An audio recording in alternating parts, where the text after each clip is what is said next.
First, navigate to the Idaho Out of School Network's website.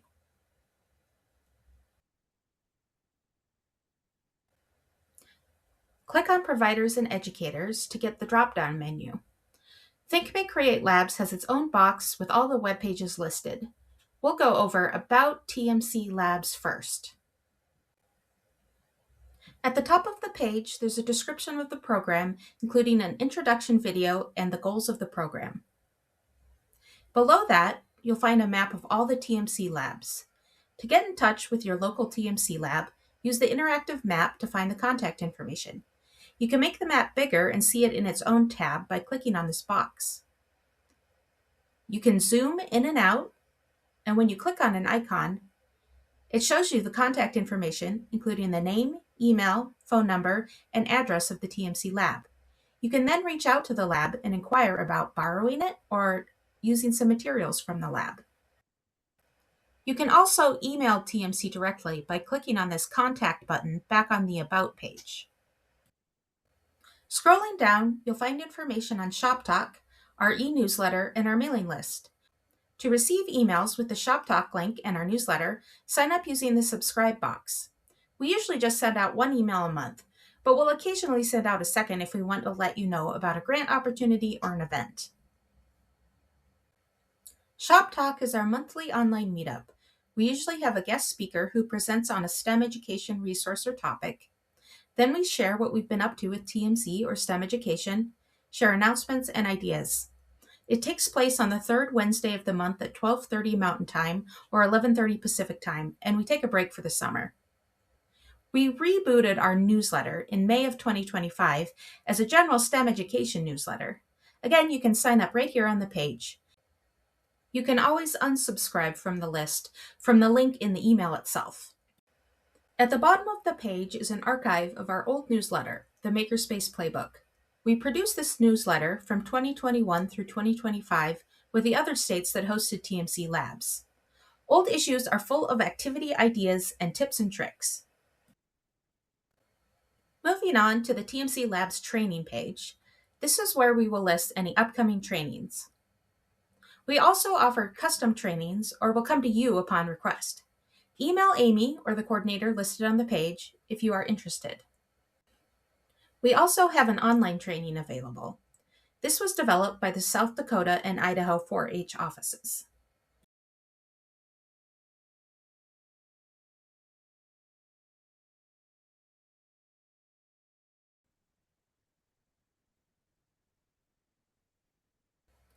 Below that is a link to the Learning Academy, which is ION's learning management system.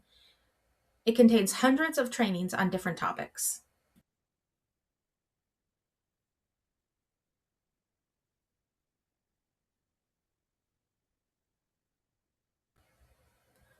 All right, the TMC Labs Lessons and Activities page is a really fun one. Here you will find a link to the TMC Labs Activity Guide. It requires a password to access. The password is 16. There will be a deeper dive into the activity guide later in this video.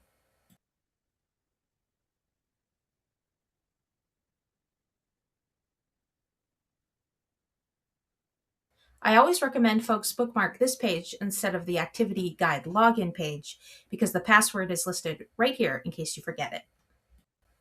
Further down on the page, we have recommended resources. These are websites and curriculums that we have vetted and think fit the TMC model.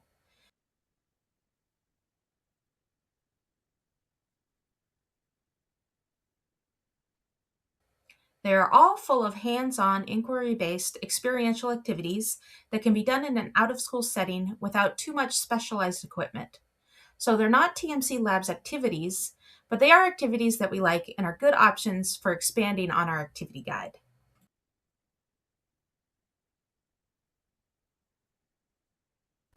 The next page is TMC Labs Resources. This page contains information that TMC Lab hosts and users can use. We have two versions of the user report, an online report and a printable report. We ask that all TMC users submit user reports for their TMC Lab activities, whether you use the trailer or just the activity guide. It's what we ask of our users in exchange for using this program, and it's how we collect data on the program.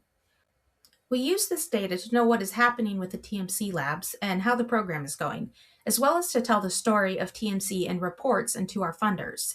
This data is crucial for fundraising. We have a printable user report that you can fill out when you're on site, but we ask that you use the paper report to then fill out the online report later. A more detailed look into the user report will come later in this video. There is also a spreadsheet of TMC Labs inventory. Later in the video, we'll go into the nuances of the inventory lists, but on the spreadsheet, you can find the location of materials in the trailers, Amazon links to all the items,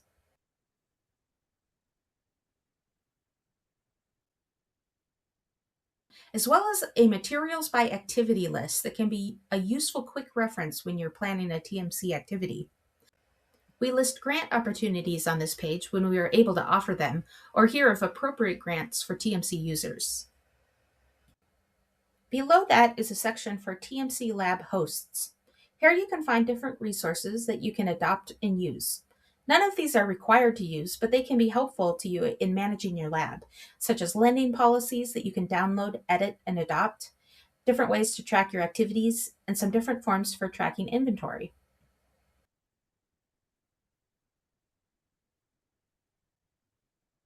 The next page is a resource page for STEM ambassadors and supervisors, folks enrolled in TMC Works. There is an overview of the program for interested sites at the top of the page, and our locations are listed. STEM Worksite tours are opportunities for STEM ambassadors to visit a STEM workplace or college program here in Idaho. Here you can find the schedule and register for these STEM Worksite tours. At the bottom of the page is a timeline and a to-do list for participants of TMC Works, and all the links they need to complete all their tasks, including training, the post-program survey, and shortcuts. There are tabs for the different roles: STEM Ambassador, STEM Supervisor, and Site Administrator. The last item in the TMC box in the drop-down menu is a shortcut to the user report. Again, the user report is how we collect program data and what we ask for in return for providing these free and cheap resources. Let's take a closer look at the TMC Labs Activity Guide. You get to the activity guide from the TMC Labs Lessons and Activities webpage. You might hear the activity guide referred to as our curriculum or the Live Binder. Live Binder is the website or app that hosts the activity guide. It's like an online 3-ring binder where you can collect documents. Live Binder requires a password, which is 16. The password is 16 because when we first built the TMC Labs, we built 16 labs in the first year. I share that story because it might help you remember the password. But the password is listed on the webpage, so you can always come back here if you forget it. So we'll log in with that password of 16. When the Live Binder opens, it takes you straight to the table of contents. The meat of the activity guide are our activities. There are over 60 activities in the activity guide on the topics of art, design, electronics, and engineering. To access an activity, click on the title.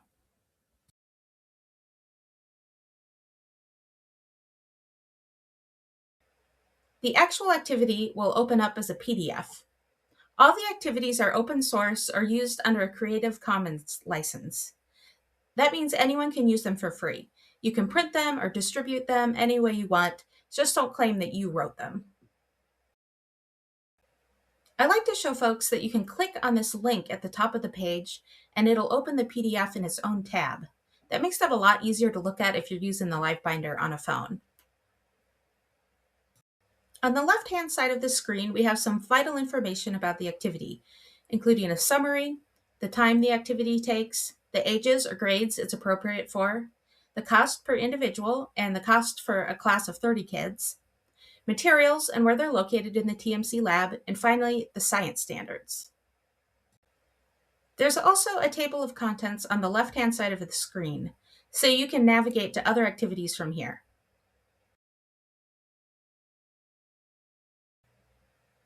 TMC on-the-go kits are additional activities that we added after we established the original activity guide.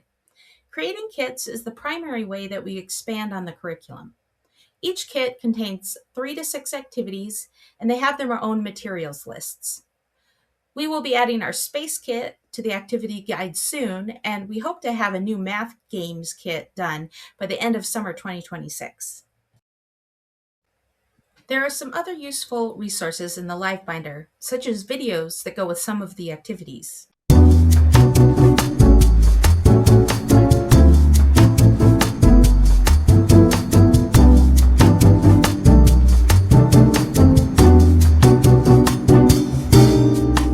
This document, called Idaho Content Standards in Science, is really useful in a couple of ways. It lists the elementary and middle school science standards and identifies which TMC activities are aligned with each standard. This can be really useful to classroom teachers who are looking to integrate some hands-on STEM activities into their curriculum. It provides teachers and informal educators with activities on different science topics. And it can help you understand which activities are developmentally appropriate for different ages. Each activity also contains a document that lists all the Idaho State science standards.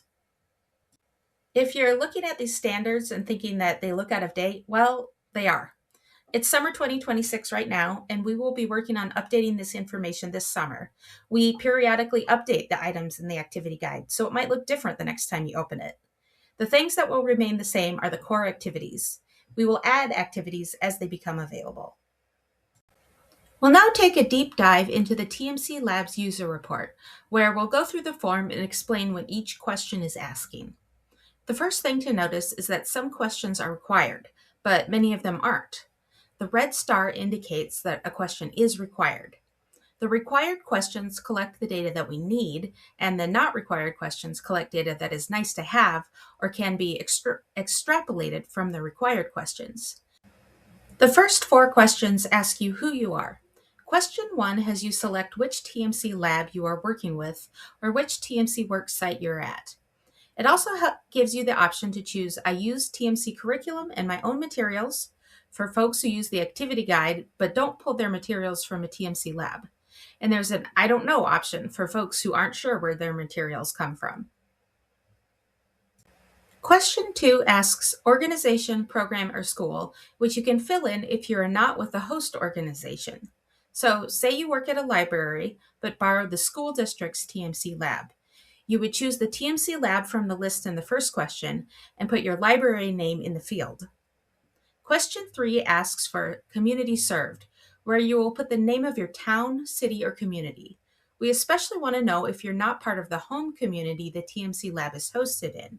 So the second and third questions are optional, and you really don't need to fill them in if they won't provide us with more information than the first question. Questions 4 and 5 ask for your contact information. Question 6 asks about TMC Works participation. If you are a STEM ambassador or a STEM supervisor or submitting a user report for them, check yes. You are not in the program unless we have a signed contract with your site. So if you don't know, the answer is probably no. Number 7 is date of TMC Labs activities. This is pretty simple if you are doing a report for just one activity. But you can combine multiple activities into one report, so the report might cover a range of dates. If that's the case, you can just enter the first date that you did a TMC activity. So for example, say you were hosting a summer camp and did TMC activities every day for a week. You would just put the first date of the camp. Number 8 asks for number of sessions. This is asking how many times did you do TMC? In our summer camp example, if you did a TMC activity every day for 5 days, you would enter 5 into this field. We realize sometimes sessions are not cut and dry. If, for example, you start an activity one day and then finish it another day, just use your best judgment on this question. Number 9 asks for total number of hours.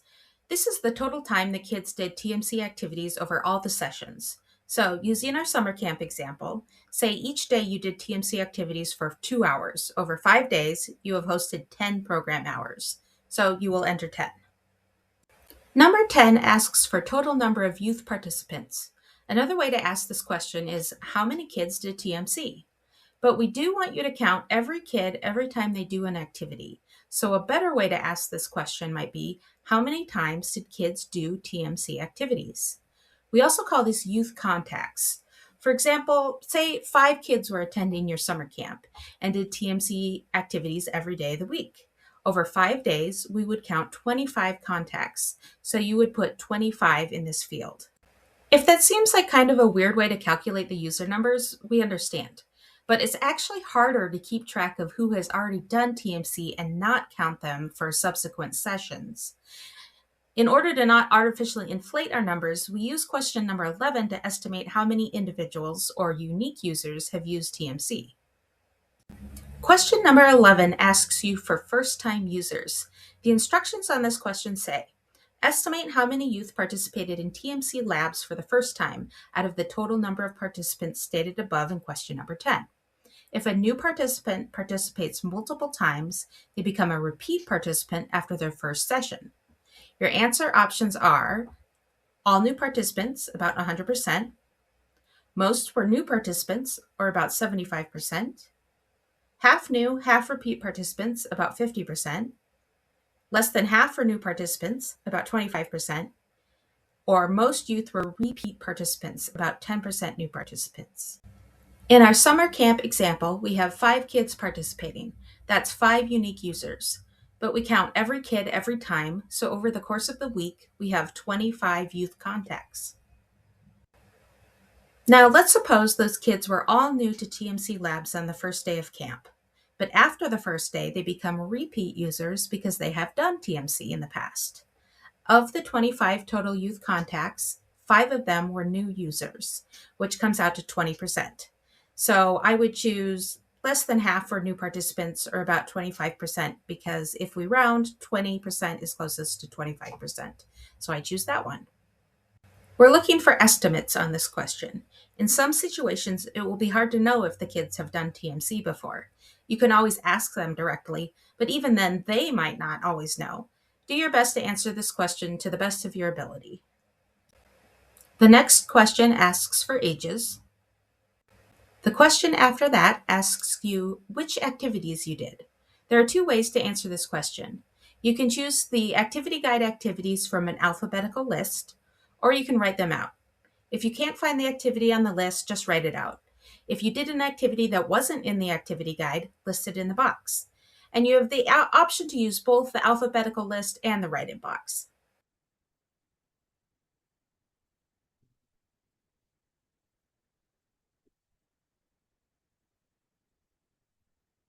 Question 15 asks you for an assessment of the participant's skills. The question reads, youth were observed practicing the following skills during the activity or activities. And your options are creativity, communication, critical thinking, teamwork, and problem solving. You can choose more than one skill. This question is optional, so only answer it if you were present for the activity and observed or interacted with the kids during the activity. The purpose of this question is to help us understand which durable skills the TMC activities help participants learn. You'll notice that the verb in the question is practiced. That means they were using or developing the skill with the activity. They don't have to have mastered the skill, and they don't have to be good at it yet. Question 15 gives you a big box to tell us all about the activities. We like to hear how the activities went for you, the facilitator, and for the participants. We especially want to hear about the impact of the activity and the resources. Did they have a positive influence on their participants? Did they inspire some learning or personal growth? Did you learn something? We love to hear stories, and we love to get quotes from kids. This question isn't required, so don't feel like you have to fill it out every time, especially if you're filling out the form based on participation data and you weren't actually there during the activity. But if you have an anecdote to share, we may use it in a report or in promotional materials. The last question, community engagement, is also optional. One of our goals of the TMC Labs program is to increase community support of STEM. So if the community was involved in the activity, we'd love to hear about it. This could include a comment from a parent or the audience for a community event. Lastly, we'd love to see pictures of kids doing TMC, so you can share them with us by uploading them into the form. We can only use pictures of kids' faces in our own promotional materials if parents have signed a media release that states their child's image can be used by partners. So if you have those signed releases, please let us know by checking the media release box. The last section, called Data for TMC Lab Hosts, collects information for the TMC Lab hosts. The Idaho Out-of-School Network doesn't need this information. However, the host probably does want to know which materials you used from the TMC Lab, in what quantity, and if anything needs to be restocked or replaced. If the host asks you to fill out this part of the form, please do so. Or they might have a different way that they prefer that you communicate to them what you used. And in the very last box, you can give suggestions on ways the TMC host can make the user experience better. Here, you can kindly let them know if you run into any issues that they may want to be able to fix or prevent in the future. If you want to receive an email with a copy of the form for your own records, click on the box at the bottom of the page. Keeping track of this data can help you with your own reporting and fundraising. Copies of user reports are automatically sent to the lab hosts. The entries are consolidated into a big spreadsheet managed by the Idaho Out-of-School Network. If you'd like a copy of the reports you have submitted, contact the TMC Labs manager at the Idaho Out-of-School Network. Finally, we'll take a close look at the inventory lists. You can download the inventory or stocking lists from the TMC Labs resources webpage. This spreadsheet is a reference for everything stocked in a TMC Lab. Fully stocked, a TMC Lab contains all the materials for 30 participants to complete all the activities in the TMC Labs activity guide. This spreadsheet is huge and there are many tabs. So the first tab is actually an index. It tells you what each tab along the bottom of the spreadsheet contains. The next 3 tabs contain all the materials in the TMC Labs, organized by location in the TMC Lab. So on these lists, you can find what's inside each box or in each location inside the trailer. So we built the 28 TMC Lab trailers in 3 different batches in consecutive years. Each time we built a new set of labs, we changed the inventory and stocking list slightly. We did this to add items to the trailers and to make things fit inside better. Also, every time we rehomed and restocked a TMC Lab, we used the latest organization scheme. We realized that doing this made the organization inconsistent across the different trailers, and it makes our lists a bit confusing. But you can find which list to use by looking at the lab number at the top of the 2nd, 3rd, or 4th tabs. You can print the appropriate tab and put it inside the trailer so folks can find items in the bin in the trailer and know where to put things back. Next tab, Alphabetical List with Links, has a list of every item in the TMC Lab according to what we think it's most likely to be called. The items are named general to specific. So for example, all paper is listed as paper, followed by the specific type. Each item in the list has the ideal quantity listed and its location according to the specific lab's organization scheme. And each item has an Amazon link. Of course, you don't have to shop from Amazon. We encourage you to shop local, and in fact, Quality Art in Boise will ship to educators anywhere in Idaho for free. But you can use the links for convenience. The next tab, Materials by Activity, tells you exactly what you need and the quantity for each activity. There's also a cost breakdown per participant and per class of 30 kids. The next tab, New Items for 2023, lists all the things that we added when we built the last batch of trailers. At the time, we realized that we were missing some of the supplies needed for some activities in the activity guide, and we added them at the time. We also added some safety equipment like traffic cones, gloves, and high visibility vests. Also, the Picture Perfect curriculum that is stocked in the first 25 trailers went out of print, so we stocked some different books. TMC On-the-Go kit materials are in the next tab. The 3 on-the-go kits were added in 2023. They were mailed out to organizations and schools that requested them, so they may or may not be in each TMC lab, but you can recreate a kit using this list. TMC extras are manipulatives and special activities that were stocked in the trailers. We stocked what we had available at the time of building each trailer, so these are not consistent across all the TMC labs. But we have all the manipulatives and extras listed here, so labs can add them if they want. The Recommendations tab contains items that TMC lab hosts have added to their trailers. These are all items that they found useful that other users may want to purchase. The Items to Collect tab is a list of reusable things that hosts can collect to cut down on waste and to reduce costs. The last tab, Bring Inside in Winter, is a list of items that can be ruined if they freeze. So TMC labs in very cold locations, like Boundary County, bring these things inside in winter to keep them safe.